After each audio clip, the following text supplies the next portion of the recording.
bastante dispuesto.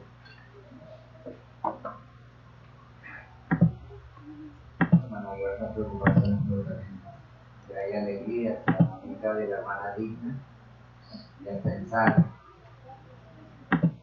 si no hay menos pretexto ir a visitar, para alguien que quiera visitar. ¿Alguien se puede dar cuenta? Sí, amén.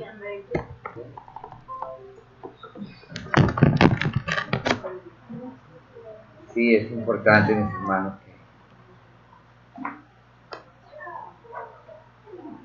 que hagamos eso. Aquí donde quedo perdido, no sé dónde. ¿Dónde estoy? Solamente hago así. Ya. De lo que estábamos viendo la semana anterior, mis hermanos, sí tenemos claro lo de la obra de la carne, la obra de los ojos y la vanagloria.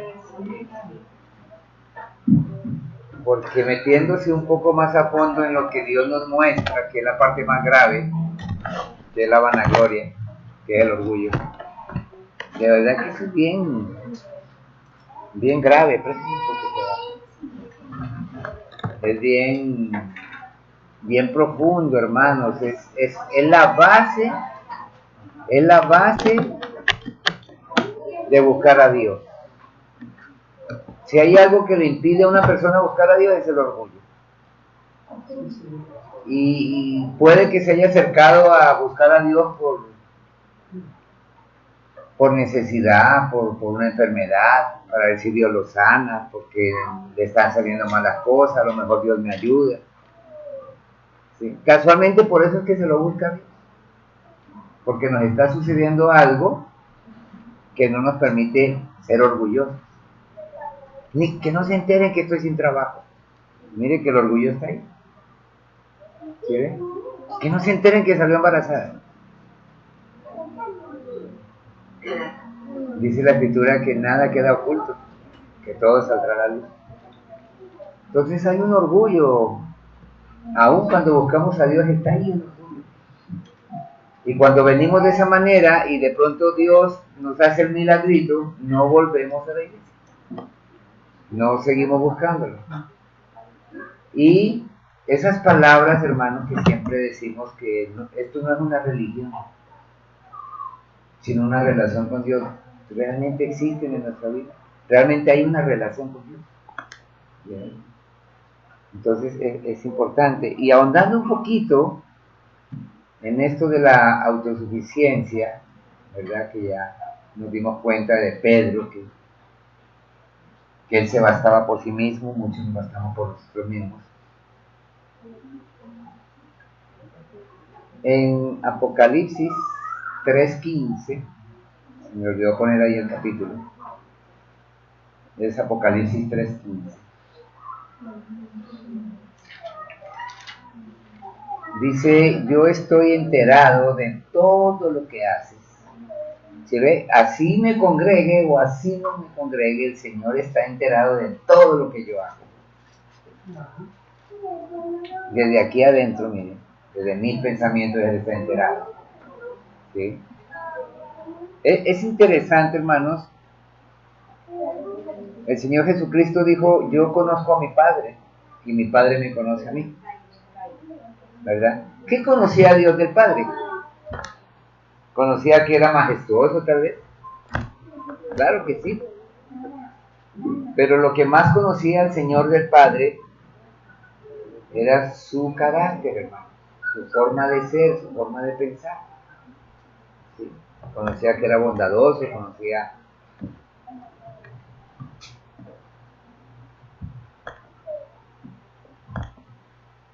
sus atributos, porque son atributos que él tiene.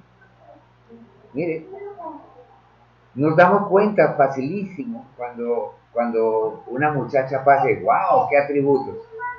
Las mujeres hacen lo mismo, wow, qué atributos lo que tiene ese hombre. Y nunca nos hemos dado cuenta de los atributos que tiene Dios. Porque siempre vemos lo físico, lo que se ve. Por eso el Señor dijo que la fe es a través de lo que no se ve, no a través de lo que se ve. Porque si ya hay algo que se ve, pues, ¿qué se espera? ¿Verdad? Pero si hay algo que no se ve, pero uno sabe que Dios le va a dar a uno, pues uno lo espera. Uno lo espera, ¿verdad? Estoy enterado de todo lo que haces y sé que no me obedeces del todo, sino solo un poco. Sería mejor que me obedecieras completamente o que de plano no me obedecieras.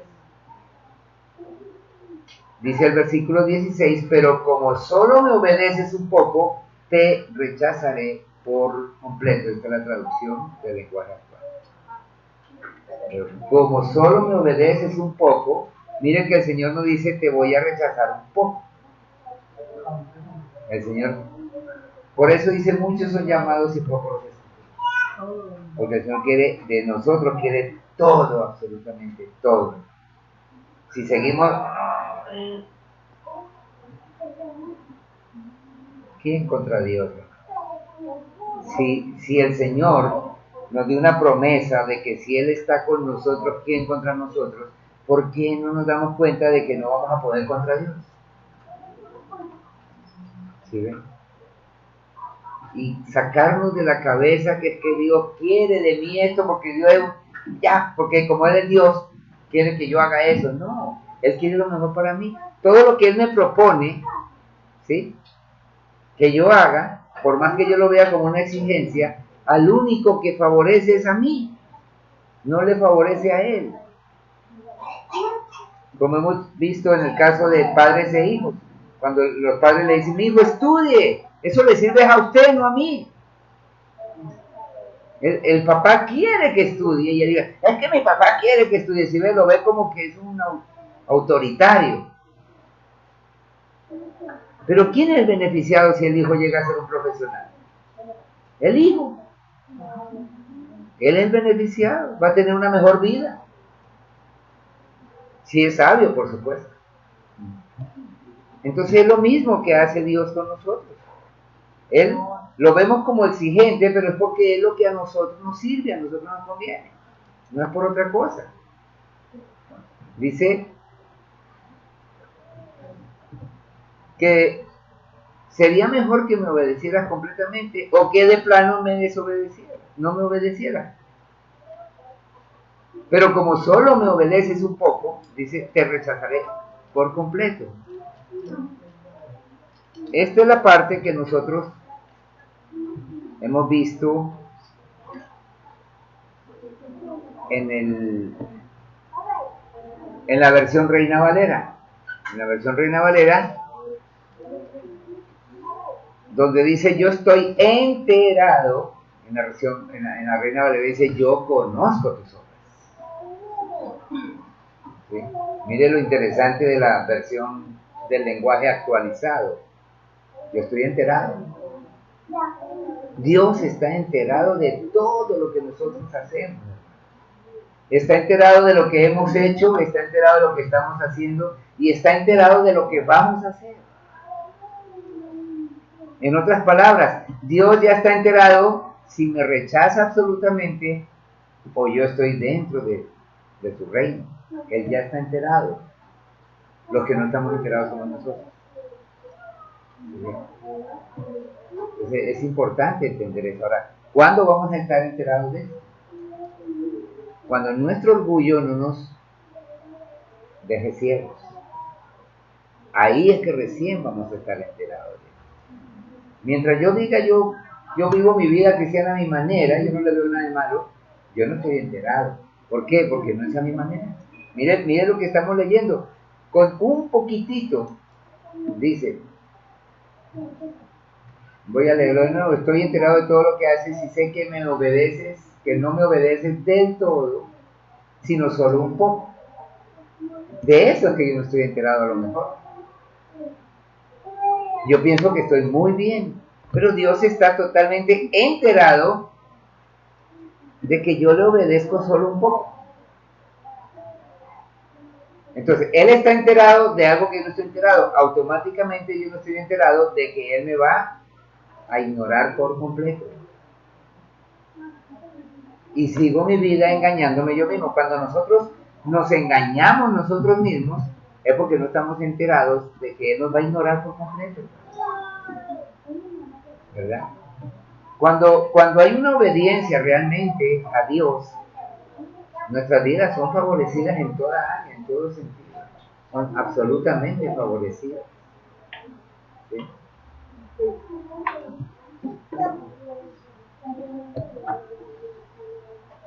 Una de las cosas cuando fuimos a Bogotá era que no nos sentíamos muy bien porque obviamente se viajó un poco estrecho de dinero y uno quisiera comprar todo y aparte de eso queríamos comprarle a mi mamá algunas cosas por agradecimiento.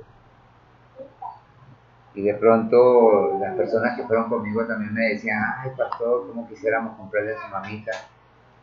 Mire, ella anda, ella hace el oficio, ella tiene su piso limpio, todo, pero todo lo hace manual. ¿Cómo quisiéramos colaborar? Y como nosotros queríamos comprar un teléfono que acá no se consigue y que no es caro, y también los papitos de Julián nos encargaron uno para él, uno para sus hijos, para su hija también. Y resulta que en el momento que cancelamos, como todo se hizo a nombre mío por cualquier cosa, y yo tengo mi documentación colombiana, entonces por cualquier cosa, yo tenía como hablar con las autoridades, ¿no? En caso de que nos quisieran quitar los teléfonos o algo aquí en Ecuador. Resulta que en el momento se pagó para tener las facturas por separado, se pagó teléfono por teléfono. En el momento que pagamos el primer teléfono, me dice la señorita de la caja, me dice, caballero, venga aquí, desde aquí la vuelta, me diga, lo tenéis, aplaste un botón. El rojo, allá, aplasté el rojo, y era una ruleta en la computadora.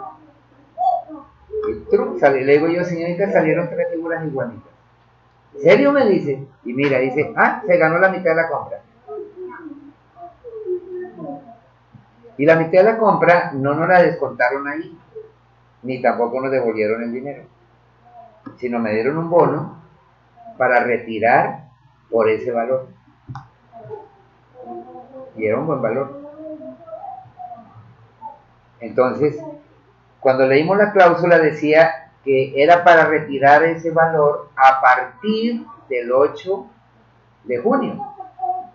Y nosotros ya viajábamos el 1 de junio para acá.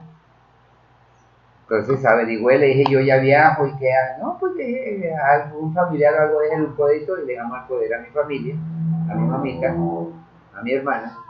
Y después, como por el 10 de julio, me mandó un mensaje con las fotos de todo lo que compraron, hermano. Compró su aspiradora, compró su tostadora, para hacer las sándwiches, una plancha, cosas que mi mamá necesitaba. Y era el anhelo que nosotros teníamos. De que no tenemos la plata para dejarle eso. Como le digo, era dinero ajeno incluso. Fue con la factura de, no me voy a reclamar la mitad, de Julián, con esa factura. Entonces mire cómo es Dios, hermano. Nosotros ni sabíamos que nos iban a meter el dedo ahí en un botoncito. Ni sabíamos. ¿Verdad? Entonces, si hubiéramos hecho incluso un solo pago con todo, era la mitad sobre todo. Pues solo la mitad sobre el teléfono de Julián y fueron cerca de $100 y $100 en compras allá es como comprar aquí $500 por los costos, por los precios. Entonces miren mis hermanos, el Señor cuando nosotros somos sinceros con Él y le damos todo, porque nosotros le damos todo a través de la voluntad, nosotros le damos. Ese interés, recuerda que la voluntad comienza en un interés por algo. Si a mí no me interesan las cosas de Dios, pues yo no le estoy dando la voluntad de Dios, aunque me congregue. Pero si a mí me interesa, pues yo siempre voy a estar en las cosas del Señor. Yo les comentaba ahora ahí en la casa, en verdad yo no quería, me hubiera gustado quedarme acostado. Y ahorita ustedes dicen, pero yo no lo veo mal al pastor, es que esto me interesa. Y ese interés que yo tenía de la enseñanza era lo que me tenía bien, se puede decir. Pues yo no estaba bien, pero se me olvidaba que estaba mal. Porque hay un interés, hermano. Entonces, si yo tengo el interés de que la voluntad mía, mire, el Señor Jesucristo lo resumió así todito, para Él no estar en que le obedece solo un poco, ¿sí? Él dijo, ¿cómo me gustaría que no tenga yo que ir a la cruz? Pero que no se haga como yo digo, punto. Ahí entrega todo, que se haga como tú dices. Ese resumen el Señor lo hace para todas las áreas de nuestra vida. Qué bonito es que los hermanos estén juntos en armonía. Amén, me gustó. Que me gusta la pachanga, me gusta el abrazo, me gusta que la pasemos bonito. El Señor también dice perdona. Ah, no, ahí sí ya no me gusta. ¿Vio? Entonces, todo o casi todo. ¿Sí ven? Estos son aspectos muy importantes en la enseñanza, hermano. Tal vez por eso le damos vueltas y revueltas a estas cosas. Hoy escuchábamos una predicación que había al aire libre por el barrio y nos daba mucha tristeza, hermano. Porque primero que todo invitan al barrio a que escuchen, pero los invitan como los más viles pecadores. Segundo, le leen Apocalipsis 11 y pico, donde habla de las 7 bestias, de las 10 cabezas, de esto. Mi pregunta es, ¿qué hace qué piensa el barrio cuando comienza a escuchar eso? Ah, estos hermanitos ya vienen con tonterías. Y a medida que iba leyendo eso, iba hablando, hablaba del juicio y del fuego, que el infierno, que esto y que aquello. Y nunca mostraban la gracia de Dios. Y yo decía, lo decíamos comentando ahí, qué diferente es que ese hermano aprovechara lo que están haciendo y que hablaran del amor de Dios. De que no importa si nos hemos equivocado, el amor de Dios está ahí para perdonarnos y para llevarnos a un estilo de vida diferente. Eso le llegaría, habría gente así, porque ¿sabe qué? Porque esa es la necesidad del corazón del ser humano, el amor. Si hay algo que le necesita al ser humano es el amor. Si hay el 70% de nuestra juventud en drogas es por falta de amor. No es por más, es por falta de amor. Y recuerde que dentro del amor está la disciplina. No estoy dejando a un lado lo otro. Dentro del amor está la disciplina. Dios a quien ama, corrige. Entonces no está hablando de un amor de mimar a alguien, de hacer todo lo que esa persona diga. Está hablando de un amor de darle lo que necesita, dirigiéndolo, guiándolo, corrigiendo. Así sea el hijo, así sea el hermano, así sea el empleado, así sea quien sea. ¿Sí ven? Entonces, mis hermanos, como solo me obedeces un poco, yo te rechazaré por completo. Pues tú dices que eres rico y que te ha ido muy bien y que no necesitas de nada. Un caso muy específico en la iglesia, cuando hablo de iglesia hablo del mundo entero, donde hay una congregación que pertenece a la iglesia de Cristo, es que la gran mayoría de personas cuando les está yendo bien no vuelven a la iglesia. Porque se comienza a aplicar eso, yo ya no necesito de nada. Cuando uno dice ya no necesito de nada, y entre paréntesis le puse ya no necesito de Dios. Porque Él es el que permite que yo tenga o permite que yo no tenga. Dios me dio, Dios me quitó. Bendito y alabado sea el nombre de Dios por la oración de Job. ¿Sí ve? Entonces el único que permite que yo tenga o que yo no tenga es el Señor. Y lo hemos visto cuando explicamos que lo único que nosotros tenemos, que nos pertenece Y lo podemos decir delante de Dios: esto no te pertenece a ti, Señor, esto me pertenece a mí, es mi voluntad, es su voluntad, eso nos pertenece a nosotros, porque Él nos la dio, esto es de ustedes, pero el resto no nos pertenece nada. ¿Cómo que no? Mi hijo me pertenece y yo hago con él lo que quiero y todo. ¿Y si Dios se lo quita? ¿Cómo se va a explicar que le pertenecía a usted? ¿Sí? Mi mujer me pertenece o mi marido me pertenece, y si Dios se lo quita, o Dios permite que este hombre se equivoque o esta mujer se equivoque y se vaya con otro, ¿no es que le pertenece? Y la plata, mi plata me pertenece, yo fui el que me saqué el aire. Y si al día siguiente le dicen: ¿sabe qué? Hemos decidido recordar personal y usted es uno de los que está en esa lista, y se le viene todo abajo. ¿Sí ven? Es duro. Nosotros hemos visto muchos casos que tienen que ver con lo que estamos hablando aquí de nuestra congregación, por orgullo, hermano. Casos de personas que ustedes no conocen, obviamente no les voy a decir el nombre, personas que llegaron a ganar casi $3,000 mensuales, y el diezmo de esos $3,000 no era muy apropiado para un lugarcito como este, sino para un lugar de la Puntilla, y se congregan en la Puntilla. Se congregaban porque ya no se congregan en la Puntilla. A los 2 meses de haberse ido de aquí, le dijeron a la persona: usted ya no va a trabajar en esa área, usted va a trabajar en esta otra, pero en esa otra no hay ese sueldo. Y comenzó a partir de ahí a ganar $500,000. La quinta parte o sexta parte de lo que estaba ganando. Porque hay orgullo, hermano. ¿Sí? Entonces es importante que nosotros reaccionemos. Ahora mire, dentro de lo que a mí, yo no necesito de nada, donde dice el versículo 17, dice la escritura: pero no te das cuenta que tú eres un pobre, un ciego, un desdichado, eres miserable y que estás de mí. Léalo ahí para que no digan que yo lo estoy tratando mal, porque eso también va para mí. Si yo soy una persona que no le doy a Dios todo, sino una partecita de esto, también va para mí. Esto es para todos ser humanos.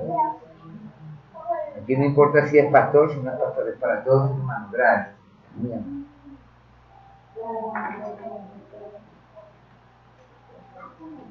Muchas gracias. Entonces, mire, yo conozco tus obras, significa estoy enterado. Ni eres frío ni caliente. Ojalá fueses frío o caliente. Usted ve que hay un numerito 2 en la palabra caliente. ¿Por qué? Porque al frente dice, en el número 2, del todo. Y ahí mismo hay un número 2 que dice completamente. ¿Sí? No se resalta si eres frío, digo, no, aquí resaltamos si eres caliente. Porque eso es lo que Dios nos está diciendo, que espera de nosotros. ¿Sí? Así que por cuanto dice ahí en el versículo 16, eres tibio y no estoy, eres tibio y no, ahí hay punto suspensivo porque en la Reina Valera dice, y no eres ni frío ni caliente. Estoy por vomitarte de mi boca. Esta parte es bien importante, hermanos. Hemos hablado algunas veces de esto, pero no lo hemos visto a fondo. Ahí en el versículo 17, y de ninguna cosa tengo necesidades. El Señor nos dice que cuando tenemos solvencia, dice que nosotros decimos: no me hace falta nada. Y por eso puse entre paréntesis: Dios no me hace falta, porque Él es el dador de todas las cosas. Dice que todas las cosas fueron creadas por Él, en Él y para Él. Pero no, es que esto es mío, y en mi estudio yo me quemé las pestañas estudiando. ¿Y si Dios no me hubiera dado salud? Si de pronto de 20 años me hubiera atropellado un carro y hubiera quedado paralítico en un hospital o algo, ¿y cómo estudiaba?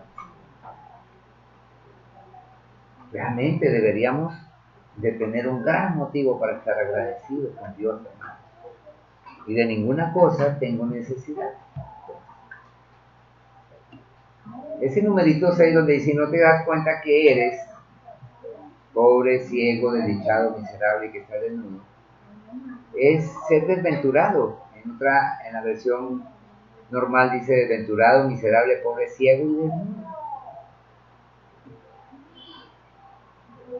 Ser vomitado, como dice allá en el versículo 16, ser vomitado, o que allá dice te rechazaré por completo, eso es ser vomitado. Un rechazo por completo, ¿sí? Es algo tan natural que cuando a nosotros nos hace daño algo y nos produce náusea y vamos al baño, ¿quién puede controlar el vómito? Cuando se le viene, cuando devuelve algo que le ha caído mal aquí al estómago, ¿quién lo puede controlar? Es muy difícil controlarlo. De hecho, usted va a correr al baño, se vomita ahí donde está. Se va a bajar del carro y no alcanza a bajar. ¿Sí ven? Y hay un malestar en el cuerpo terrible. Ya, ese es el malestar de Dios porque le obedecemos solo un poquito. Cuando una persona está así, que es tan desagradable lo que siente y como que tengo náusea y que ya mismo corro al baño, ese es el malestar que siente Dios porque nosotros seguimos por orgullo obedeciéndole solo un poquito. El hecho de estar aquí, estamos obedeciendo un poco. Pero si yo no escucho y no soy atento, ya no estoy obedeciendo. ¿Sí ven? Ahora, no, yo estoy aquí y estoy atento, listo, estamos obedeciendo dos pocos. Y si no pongo en práctica lo que estoy oyendo, ¿en qué queda? Bueno, ya estoy obedeciendo en tres porque estoy aquí, estoy atendiendo y voy a ponerlo en práctica. Y si al ponerlo en práctica te rechazan, ¿qué va a pasar? ¿Vas a soportar un maltrato por poner en práctica lo que Dios te dice? O sea, si ves, esto es un diario vivir, esto no es cualquier cosa. Es un diario vivir, hermano. ¿Verdad? Entonces, ser vomitado de la boca del Señor significa ser rechazado por Él y perder el gozo de todo lo que el Señor es para su iglesia. Ahí vendría entonces la palabra, en vez de decir yo conozco, yo estoy enterado, ¿verdad? Tendría que decir yo desconozco, no estoy enterado. Creo que es Mateo 7:22, creo que es, si no me equivoco. Dice que en aquel día vendrán a mí muchos, mire que dice, muchos vendrán a mí y me dirán en tu nombre hemos hecho esto y esto y esto. 7:22, estoy viendo. Léalo por favor, lo que leí. Muchos me dirán en aquel día. Mire, no dice unos poquitos, mire, por eso es que este es el texto que es contrario, no contrario, sino que es la otra cara de la moneda del que dice pocos son llamados. Pocos son, perdón, escogidos. A ver. Muchos me dirán en aquel día, Señor, Señor, ¿no profetizamos en tu nombre y en tu nombre echamos fuera demonios? Mira, hacían cosas fantásticas. Y en tu nombre hicimos muchos milagros. ¿Y qué dirá él? Y entonces les declararé. Les declararé. Nunca os conocí. Nunca os conocí. Apartados de mí, hacedores de maldad. Ahora díganme una cosita, si ellos echaban demonios en el nombre de Cristo, si sanaron a mucha gente en el nombre de Cristo, ¿significa que estaban o que no estaban obedeciendo un poco? ¿Y cómo pasó eso si no estaban obedeciendo nada, absolutamente nada? Aquí la palabra no dice que Él nos vomitará por no obedecer absolutamente nada. Dice por obedecer solo un poco. ¿Sí ve? En cambio, lo que sí dice absolutamente todo es el rechazo de Él hacia nosotros por obedecer solo un poco. ¿Sí ven? Miren mis hermanos, la iglesia desagrada analizando el versículo 17, pues tú dices que eres rico, que te ha ido muy bien y que no necesitas de nada, entre paréntesis entonces ni de Dios, pero no te das cuenta que eres pobre, ciego, desdichado, miserable y que estás desnudo. Analizando un poco esa parte, la iglesia degradada, o sea, cuando algo está pudriéndose, algo está oxidándose, no, eso ya está, ya no vale, degradada, ¿sí? Se jacta de sus riquezas, principalmente en forma de conocimiento doctrinal. Ojo, no dice que entonces aquí no entran las riquezas materiales. No, principalmente se jacta de una forma doctrinal. ¿Por qué? Porque el orgullo al que se está refiriendo Dios directamente es decir, yo soy hijo de Dios, pero Él dice, pero me obedeces solo un poco. No sé si me explico. Yo soy hijo de Dios y Dios dice, sí, pero me obedeces solo un poco. ¿Ya? Entonces, por eso es que principalmente lo vemos en forma del conocimiento doctrinal. ¿Por qué? Porque yo creo que ya lo sé todo y a mí no me interesa cuando vengo y escucho cosas, no, a mí no me parece eso, porque doctrinalmente creo que yo me las sé. ¿Sí ven? Yo les contaba cuando fue el día domingo, creo que fue, que como alumno allá en la FEME, donde estamos recibiendo clases, que vuelvo y repito, son para todo el mundo, pero solo 4 están yendo. Obviamente hay personas que no pueden. Son los días sábados de 9 de la mañana a 1 de la tarde. Mañana es la clausura de este nuevo seminario y de aquí a unas 3 semanas o 4 semanas se abrirá otro, que se les avisará también. Estaba diciendo que como alumno allí, yo llevé mi deber también y públicamente el pastor me hizo que pusiera lo que yo había estudiado a la mitad. Y él fue bien claro en decir, bueno, está bastante bien ese concepto, pero ahí falta algo. ¿Sí ven? Yo no me lo sé todo. Y de ahí me fui juiciosito a sentarme a poner cuidado y ahí, ya, listo, claro, esto es lo que pasa. En ese aspecto, no quiere decir que ya me la sé toda, ya entendí eso, ahora sí ya me sé la Biblia completamente. En ese aspecto me faltaba algo. ¿Sí ven, hermano? Entonces, mire, en esa parte del conocimiento doctrinal que nos jactamos, no nos damos cuenta que somos pobres en cuanto a la vida, ciegos en cuanto a la visión, porque una de las cosas que el orgullo hace es que estemos en contra de la visión. Es una de las cosas que el orgullo hace, estar en contra de la visión. No sé cuántos han oído de que nos hemos unido a una visión que es la misma nuestra. No sé si alguien ha escuchado que he hablado de eso.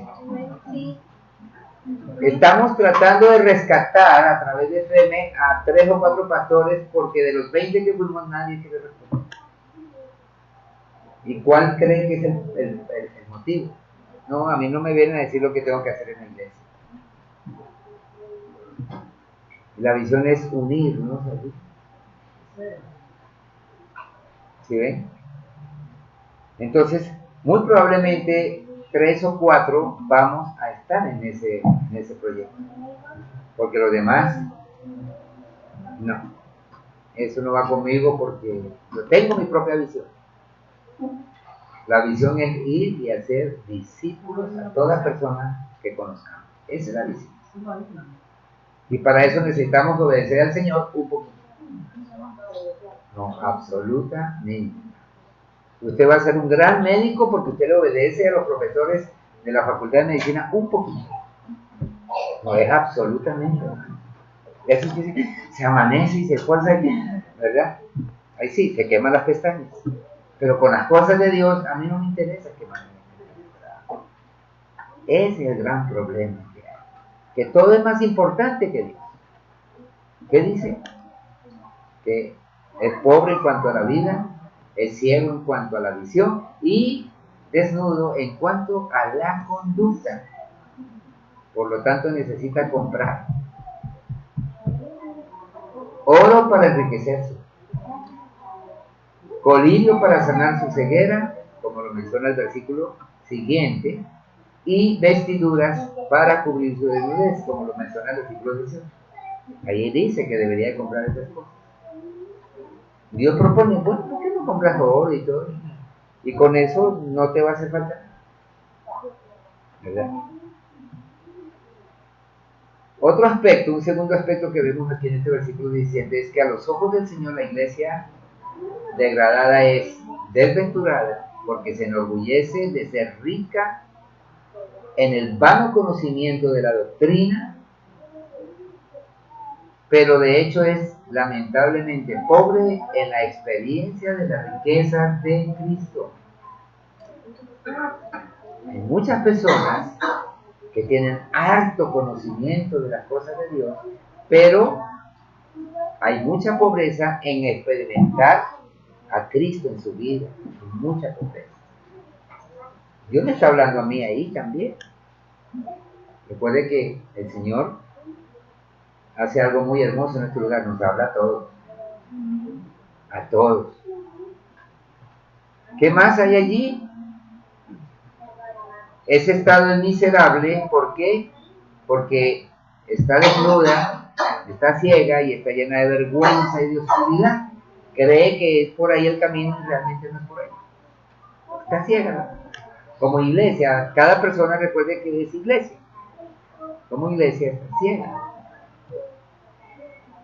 Es pobre porque carece de experiencia de Cristo y de la realidad espiritual de la economía de Dios.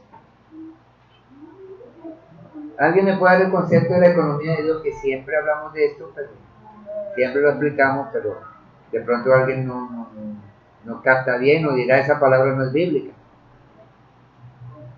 ¿Alguien puede explicar lo que es economía de Dios? Y lo hemos dicho algunas veces, ¿verdad? ¿Hay alguien que pueda decir qué es economía de Dios? ¿Cuál es la economía de Dios? ¿Quién se anima? ¿Misma? ¿Quién se anima? Nadie se anima. Es similar a la economía de una empresa.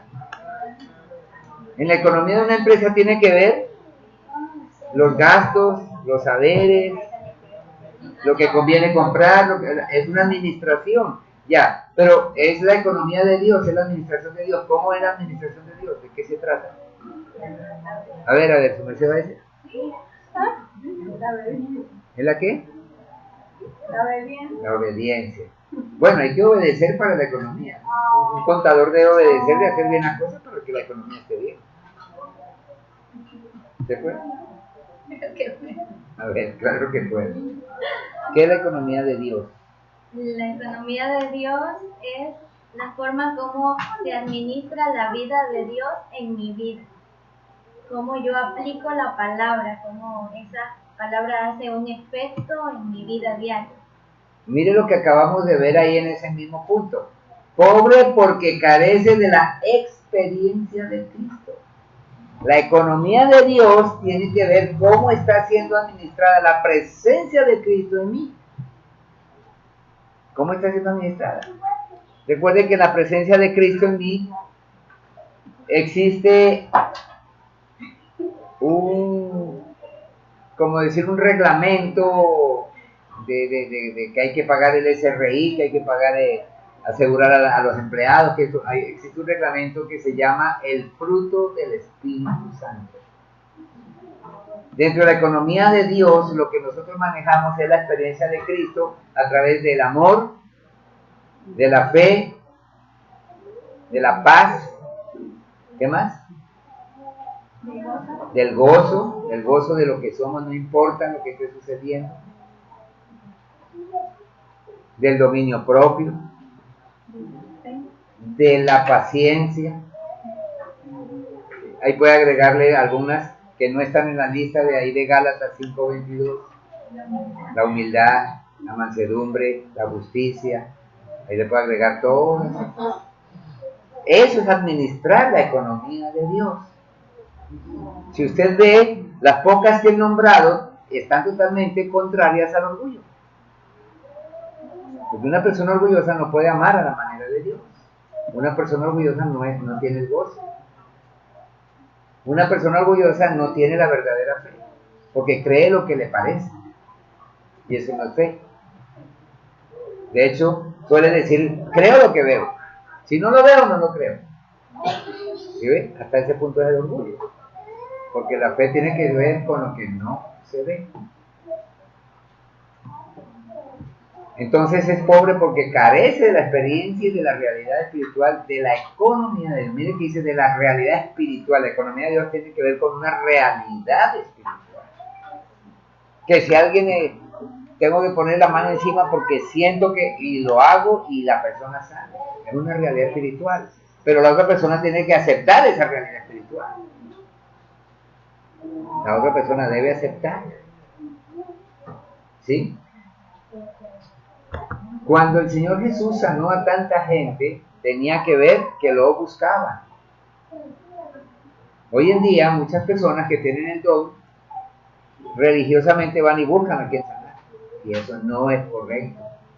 Que era parte que al Señor le perseguía por esa realidad espiritual que él tenía, que él sí manejaba la economía. Por eso decía, yo hago lo que le veo hacer a él.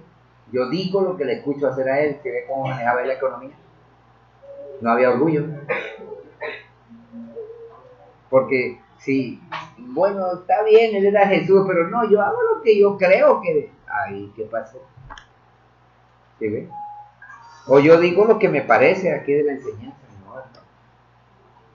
Eso no puede ir, hermano. Ciega porque carece de verdadera percepción espiritual de los asuntos espirituales y genuinos. Desnuda porque no vive por Cristo ni vive a Cristo como su justicia subjetiva, que es la segunda vestidura de su andar diario. Justicia subjetiva. ¿Qué significa? Pastor, pero usted ha dicho que nosotros no debemos tener una mente subjetiva, una forma de pensar subjetiva. No, no es subjetiva en mi pensamiento. Subjetiva significa que lo que él diga, eso sí es subjetivo. El pensamiento mío debe ser objetivo para recibir las cosas de Dios. Y cuando lo recibo, ahí es subjetivo. ¿En qué sentido? Él lo dijo y así será. No me parece. Ahí no tengo el pensamiento subjetivo hacia Dios. El de él. ¿Sí ven? El problema de la autosuficiencia, miren que es la partecita que estamos analizando de los puntos que estamos viendo del orgullo. El problema de la autosuficiencia. Esto es algo viejo, sumamente viejo, que ya se dio. Pero obviamente puede que alguien diga, algo me acuerdo de eso, pero por lo general no va a ser así. Alguien que lea un ratito Apocalipsis 3:14. Bueno, ese no, porque ese es lo que estamos analizando ahorita. Alguien que lea Ezequiel 3:4. O para avanzar más rápido, alguien que lea Hebreos 11.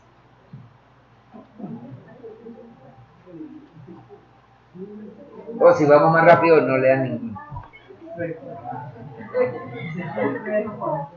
¿Qué dice Ezequiel 3:4?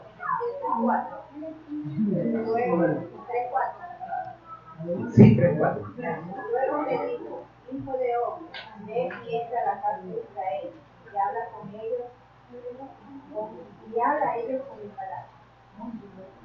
¿Cómo dice al principio? ¿Ve y qué? Ve y entra a la casa de Israel. Ve y entra a la casa de Israel. ¿Qué más? Y habla a ellos con mis palabras. Aquí yo no puedo hablar lo que a mí me parece. Nosotros no podemos ir a enseñarle a alguien lo que a mí me parece. Cuando él dice con mis palabras, habla lo que está escrito y porque lo estoy viviendo. ¿Sí ve? Lo que está escrito y porque lo estoy viviendo. Cuando una persona no vive lo que está escrito, es casi como que fuera un médico y no sabe poner una inyección. No concuerda, usted es médico, pero no sabe poner una inyección. ¿Sí ven? Ustedes saben lo que le pasa a un médico cuando hace una mala práctica médica. Aunque haya sido algo que no estaba realmente en la responsabilidad del médico, porque la persona estaba muy enferma, pero le tiran el brazo de responsabilidad del médico. Pero en términos generales, cuando un médico no hace lo correcto dentro de una práctica médica de una cirugía, bueno, ¿qué pasó? La gente va a decir, ¿qué pasó? Se supone que es cirujano, ¿verdad? Es lo mismo. Bueno, ¿qué pasa con estos cristianos? Que no viven lo que está escrito. Acaba de decir la hermana, que vayamos y entremos al pueblo, pero hablando lo que es de él. ¿Sí ven? Que alguien abrió algo por ahí en Hebreos 11. 11:20, a ver qué dice. Por la fe bendijo Isaac a Jacob y a Esaú respecto a cosas venideras. Ya, ¿cómo dice por la fe? Bendijo Isaac a Jacob. ¿Alguien tiene la traducción del lenguaje actual? Eso significa que por haberle creído a Dios, las cosas se cumplieron en ellos. O sea, dependieron de Dios. No, yo sé que Dios existe, pero es que mi trabajo, es que dependieron de Dios. ¿Qué más dice en el siguiente versículo? Por la fe Jacob al morir bendijo a cada uno de los hijos de José y adoró apoyado sobre el extremo de su bordón. Miren, mis hermanos, por la fe bendijo a sus hijos. Lo más importante para un padre que vemos ahí es que la voluntad de Dios se cumpla en su familia. Si ve, el orgullo no va a ir, porque si no, no se va a cumplir. ¿Qué más dice, hermano? ¿En cuál va? En el 20. Siga leyendo. Por la fe José al morir mencionó la salida de los hijos de Israel y dio mandamientos acerca de su puesto. Mire que José, otro punto igualito a los anteriores, José no dijo, ahí les dejo tierras llenas de rebaños, les dejo muchas riquezas. ¿Cómo los bendijo? Dejando mandamientos de Dios a sus hijos, al pueblo. ¿Qué más dice, hermano? Por la fe Moisés, cuando nació, fue escondido por sus padres por 3 meses, porque le vieron niño hermoso y no temieron el decreto del rey. Él cuidaba a ese niño porque ahí había una promesa de Dios. ¿Qué más podemos seguir viendo ahí? Estamos viendo Por la fe confiar en Moisés, Dios, absolutamente. de hecho ya grande, rehusó llamarse hijo de la hija del faraón. Cuando él creció, recuerde que ella lo crió y tenía, se puede decir, tenía todo el derecho de llamarle, él es mi hijo, yo soy su mamá. Ella lo crió, incluso lo salvó de las aguas, ¿verdad? Que por eso le llama así su nombre. ¿Y qué pasó? Él dijo, no, yo no soy hijo de faraón, yo soy hijo. Por otro lado, yo voy a pelear por mi pueblo. Él podía quedarse allá con el faraón y disfrutar de una vida fantástica billeteada. Era hijo de faraón adoptado, era hijo de faraón. No. Y se fue a sufrir con su pueblo, sí. ¿Por qué lo hizo? ¿Ah? Porque él se dio cuenta que él no era autosuficiente, que todo lo depositaba en Dios. Y él tenía como decir, no, yo hijo del faraón, yo puedo hacer lo que quiera con billetes. Sí, vemos, hermano. ¿Qué más, hermano? ¿De cuál va? Escogiendo antes de ser maltratado con el pueblo de Dios, que gozar de los deleites temporales del pecado. Escogió preferible ser maltratado por el pueblo de Dios que, ¿qué más? Que gozar de los deleites con los que él podía gozar. Porque tenía acceso al billete, hermano, de un faraón. ¿Qué más? Teniendo por mayores riquezas el vituperio de Cristo, que los tesoros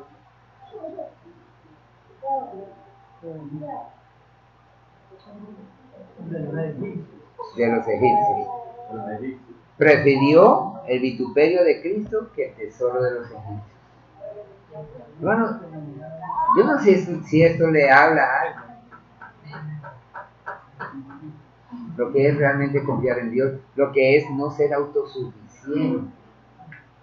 Es muy fácil. Cuando el Señor dijo, muy difícil porque no dijo que es imposible, muy difícilmente un rico entrará al reino de los cielos, se refería a eso, que cuando la persona siente plata en sus manos, se cree el dueño del mundo. Porque tenía la mirada puesta en el galardón. ¿Qué más? ¿Sí? Tenía la mirada puesta, o sea, seguía sin autosuficiencia. Él es mi suficiencia. Por la fe dejó a Egipto, no temiendo la ira del rey, porque se sostuvo como viendo al invisible. Se sostuvo viendo al invisible, a Jehová de los ejércitos. ¿Sí? Por eso, mire que ahí habla de que significa que Jesús es el Dios visible del Dios invisible. En vez de hacer lo que Faraón le podía haber dicho que haga, que él sí se lo veía. ¿Qué más prefirieron estos hombres? Con la fe celebró la Pascua y la aspersión de la sangre, para que el que destruía a los primogénitos no los tocase a ellos.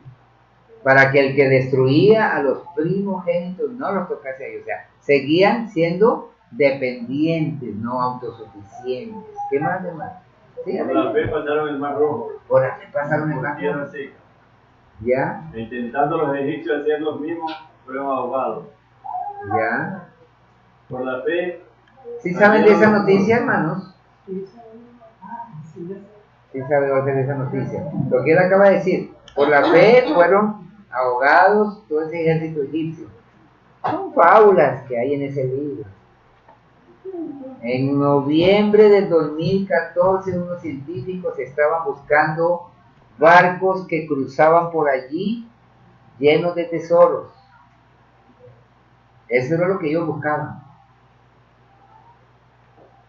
Y se encontraron con cualquier cantidad de cadáveres, de huesos, que por el pasar de tantos años están haciendo un estudio sobre eso, y habían carros de guerra ahí abajo. No encontraron barcos, encontraron carros de guerra. Recuerden que los carros eran unos carruajes jalados por un caballo, como se ven en las películas.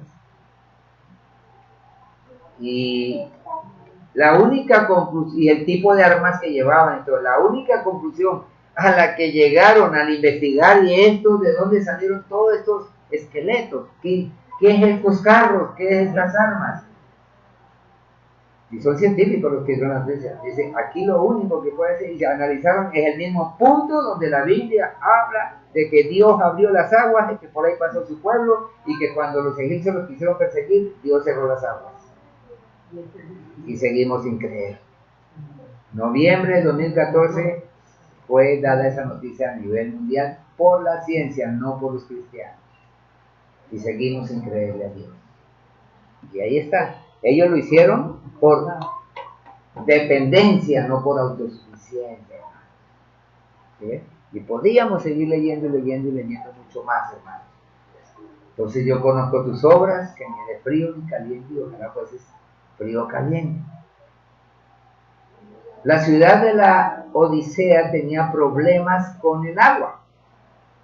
Por eso el Señor les pone este tipo de parábola, del vómito. Una de las ciudades cercanas contaba con faulas de fuentes termales y otra tenía agua fresca y cristalina. Sin embargo, la Odisea debía aguantarse con agua tibia y cargada de minerales que sabía a azufre, no era caliente ni fría, era simplemente asquerosa. Ahorita estamos viendo la parte histórica de lo que hizo Apocalipsis. ¿Sí ven, hermano? Ante esto, las palabras de Jesús a los creyentes de la Odisea en Apocalipsis 3 probablemente les impactaron. Jesús les respondía por no ser fríos ni calientes, como vimos en el verso 15. Y cuando pensaba en ello, sentía ganas de vomitar. Esa es una parte muy importante que nosotros debemos tomar en cuenta, hermano. ¿Realmente somos autosuficientes o somos dependientes? Si somos dependientes, tenemos que ser como un niño pequeño. Por eso la Biblia dice que somos como un niño pequeño. Que el que no es como uno de los niños no va a entrar al reino del cielo. ¿Por qué? Porque el niño, ¿por qué están aquí estos niños? Ah, no, pastor, es que yo quería ir a oír la palabra de Dios. No, ellos están aquí porque la mamá los trae. Por eso están allí. ¿Sí ven? Así debemos ser nosotros con Dios. Dependiendo. Donde Dios me lleve para allá voy. Si la mamá se tiene que ir a comprar al mercado y tiene un niño de 2, 3 años, 4 años, ¿qué hace? Ahí lo deja solo, ¿verdad? No, se lo lleva para la casa. En las personas, a nuestros hermanos quichuas y las personas que son de ese tipo de etnias, vemos cómo se amarran a niños que ahí están allá trabajando en el mercado y la cultura está ahí. ¿Será que podemos entender que así es como debe ser la iglesia de Cristo? Hay algunos aspectos, el uno es el orgullo, el otro es que a veces, por compromiso, hacemos más lo que el mundo dice que lo que Dios dice. ¿Cuántas cosas los cristianos dejamos de hacer porque no, es que es para que no se disguste fulano, no se disguste fulano? ¿Cuántas cosas dejamos de hacer? Imagínense el ejemplo que tenemos ahí. El faraón estaba encantado de la vida, ¿verdad? De que Moisés se fue a sufrir con su pueblo allá. Estaba encantado de la vida. No. Y era el faraón. ¿Por qué nosotros, sin ser faraón, hacemos lo que ellos dicen? ¿Qué? ¿Será que te van a sacar tarjeta amarilla si vas a la iglesia hoy? ¿Será que tu pastor te va a pegar?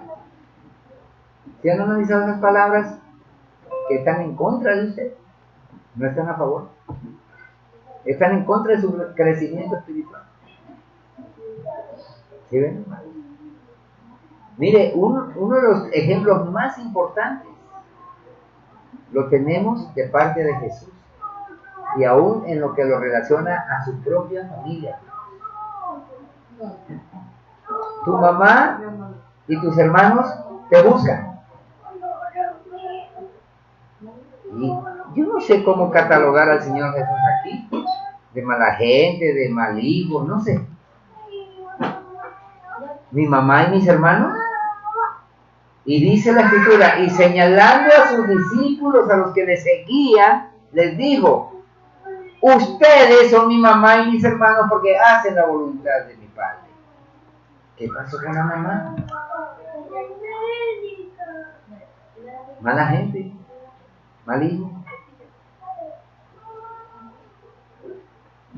Vamos unos versículos atrás y dice que la mamá y los hermanos se sentían muy mal con los fariseos porque los fariseos decían que Jesús los estaba fastidiando. Y dice ahí bien clarito, y su mamá y sus hermanos le fueron a buscar para sacarlo de ese lugar porque no querían que se sientan mal los fariseos y que mejor vámonos para la casa. Léalo, tremendo motivo. Tremendo motivo que Jesús encontró para decir: mi madre y mis hermanos son todos aquellos que hacen la voluntad de mi Padre. No hay pretexto, hermanos, para pagarnos firmemente lo que es obedecer a Dios, buscar a Dios, dejarnos guiar por Dios. Bueno, Señor, ¿qué hago? Pregúntele al Señor qué hago y comience a hacerlo y verá que todo el mundo que no busca de Dios va a estar en contra de lo que usted va a hacer. Así de sencillo. Así de sencillo. Es una de las cosas que hay que cortar. Hablo de esto. Hablo de lo que dicen. Es que no me dejan.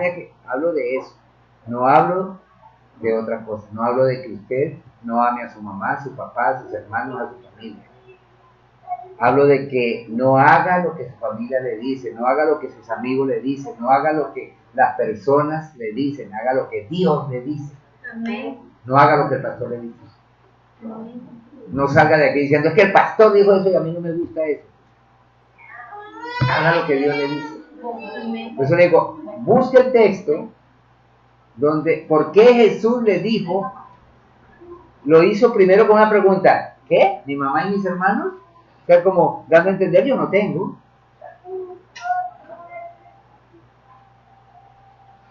Y a renglón seguido dijo, mi madre y mis hermanos, dice, señalando a los que estaban con el azul discípulo, dijo, mi madre y mis hermanos son todos estos que hacen la voluntad de mi Padre. Entonces, hay algo que ubicar. No estoy diciendo que hay que abandonar a la familia. Hay algo que ubicar en relación a lo que piensan y a lo que yo ahora pienso y a lo que piensa Dios. Hay algo que ubicar. Y vea, vamos a caminar firmes y adelante, huestes de la fe. Sin temor alguno, que ¿qué vimos aquí? Que Él todo conoce, todos los movimientos que nosotros hacemos, los conoce. ¿Verdad?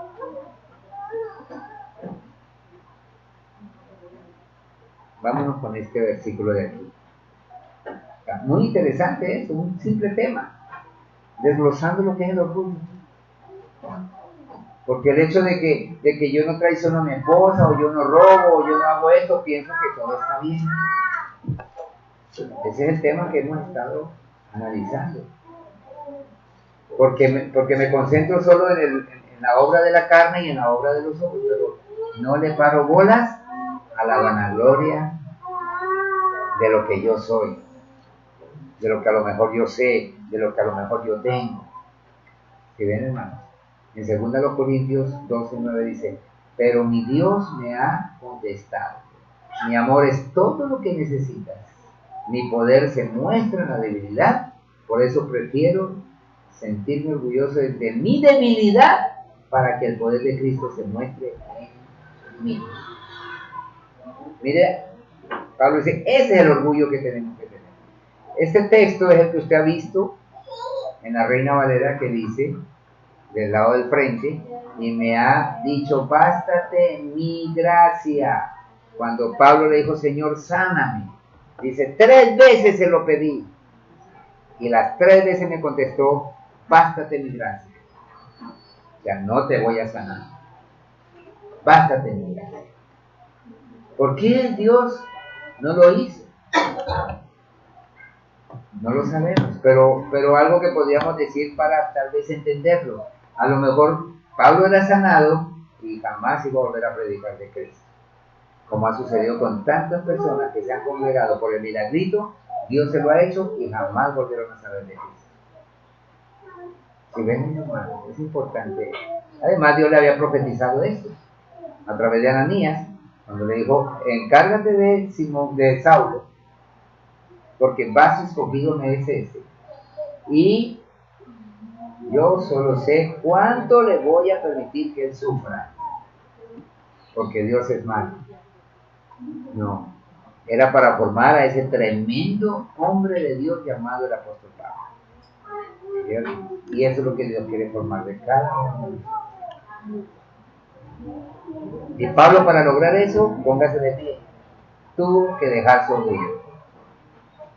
Para que se logre eso en su vida, Pablo dejó su orgullo. Dijo Pablo, todo lo tengo por basura. ¿Y qué era lo que tenía por basura? Ese poder que él había alcanzado. Era un hombre muy importante, era un hombre que se creía perfecto, porque era un fariseo, hijo de fariseos, ¿verdad? Era un hombre que conocía muy bien la doctrina del Antiguo Testamento, era un hombre que se la sabía todas, a tal punto de que estaba convencido que los que seguían a Cristo eran una secta y los perseguían. Por eso Cristo se le apareció, y cuando él vio que era Dios mismo el que se le aparecía, le dijo, ¿quién eres, Señor? Y Dios le dijo, yo soy Jesús a quien tú persigues. Y él estaba persiguiendo a los cristianos, no a Jesús. ¿Pero por qué dijo, a mí me estás persiguiendo? Porque él es la cabeza de la iglesia. Él es la cabeza de nosotros, hermanos. Nadie más es la cabeza de nosotros, es Cristo. Todas las cosas que Dios quiere que hagamos es a la manera que Él lo propuso en su palabra. Si no es así, no lo vamos a lograr. Porque si en el libro de medicina dice que si usted le pone la inyección atravesada a la persona, la mata. Entonces el médico tiene que decir, no la voy a poner atravesada, porque aquí me enseña que tiene que ser de tal forma para que la persona no se muera. Si usted tiene la palabra de Dios a su manera, mucha gente se seguirá muriendo por culpa suya. Si yo tengo la palabra de Dios a mi manera, mucha gente se seguirá muriendo por culpa mía. Pero si yo tengo la palabra de Dios a la manera de Dios, mucha gente se va a salvar. Cierren sus ojitos y damos gracias a Dios. Amado Dios, Padre lindo, te damos gracias, Señor. Gracias por la mamita de nuestra hermana Digna, Señor, que ya está en sala, ya salió de cuidados intensivos. Gracias porque les estás regalando, Señor, un anhelo tan grande para esas hijas. Pero es que también se está viendo esa unidad de las hijas ahora. Bendícela grandemente a su mamita y permítele, Señor, que ella pueda vivir a partir de ahora y cuando salga del hospital, Señor, una familia unida, una familia reunida en ti, Señor Jesucristo. Y Padre, oramos por nuestra hermana Digna, porque ella anhela grandemente, Señor, que a partir de ahora ella es parte de un equipo para ganar discípulos para ti, para ser discípulos para ti. Y necesita de tus instrucciones, como cada uno de nosotros necesitamos. Padre, estamos viendo, Señor, algo tan interesante para nuestras vidas, tan importante para nuestras vidas. O dependemos de ti, o dependemos de nosotros mismos. Santiago dice unas palabras que son tan importantes, tan valiosas para nosotros como seguidores tuyos, Señor Jesucristo. No sean solamente oidores, sino también sean hacedores. Caso contrario, se estarían engañando ustedes mismos, Señor. Si alguien de nosotros no va a llegar a tener el privilegio de estar ante tu presencia y vivir contigo, Señor, es porque nosotros mismos lo quisimos. Porque tu palabra es muy clara. Dijo Santiago, no se engañen ustedes mismos. Si hacemos las cosas a tu manera, Señor, en realidad no nos estaríamos engañando. Y el resultado sería que estaríamos disfrutando, no importa lo que tú nos pidas hacer, lo estaríamos disfrutando. Pero si lo queremos hacer a nuestra manera, siempre van a haber muchas cosas que no las vamos a disfrutar. Y vamos a estar quejándonos, pero ¿por qué me pasa esto? ¿Pero por qué me pasa aquello? Muchas gracias, Padre, por lo que tú nos muestras, Señor. Gracias por haberme permitido venir, aunque sea un rato, Señor, porque en realidad me sentía muy mal. Gracias, Señor, porque me siento bien. Tal vez físicamente es feo lo que está pasando en mi cuerpo, pero espiritualmente, Señor, quiero seguir adelante y hacer lo que debo hacer para que mis hermanos sigan adelante, Señor. Gracias, Padre, porque ellos quieren seguir adelante y hacer lo que hay que hacer para que los demás sigan adelante. Pero para eso necesitamos que nuestro orgullo no tenga nada que ver allí, ni el orgullo de ninguna persona, sino que sea ese orgullo que nos acaba de mostrar el apóstol Pablo aquí. Pero mi Dios me ha contestado, mi amor es todo lo que necesitas. Mi poder se muestra en la debilidad. Por eso, dice Pablo, prefiero sentirme orgulloso de mi debilidad para que el poder de Cristo se muestre en mí. Así es, Señor. Eso lo tenemos claro ahora, Señor. Y sabemos a dónde vamos, como todos los hombres que leyó mi hermano Manuel. Que todo lo que dicen significa dependo de ti, Dios. Pasamos el mal robo porque dependíamos de ti, Señor. Se ahogaron los egipcios porque ellos no dependían de ti, dependían de ellos mismos, Señor. Así que, mis hermanos, no dependamos de nosotros porque vamos a desfallecer, vamos a fracasar, vamos a morir. dependamos de nuestro Señor Jesucristo, porque vamos a estar fortalecidos, seremos victoriosos y tendremos la vida eterna. Muchas gracias, papitos, y gracias por la petición que hay en el corazón de cada uno de mis hermanos. Gracias por escucharnos y porque tú lo vas a permitir. En el nombre de Cristo Jesús. Amén. Amén. Que Dios les continúe bendiciendo grandemente, mis hermanos. Adelante. Adelante. Vayan alegres, que el Señor no nos está retando. El Señor siempre nos está animando, porque Él es el que anima. Animar significa nos da vida, nos da vida, nos da vida. El Espíritu es vivificante. Muchas bendiciones. Así que se ocupe. Bendiciones. ¿Cómo? Ponte que se ocupe, Dios me la bendiga. Adelante. Es que después gana. Son de las que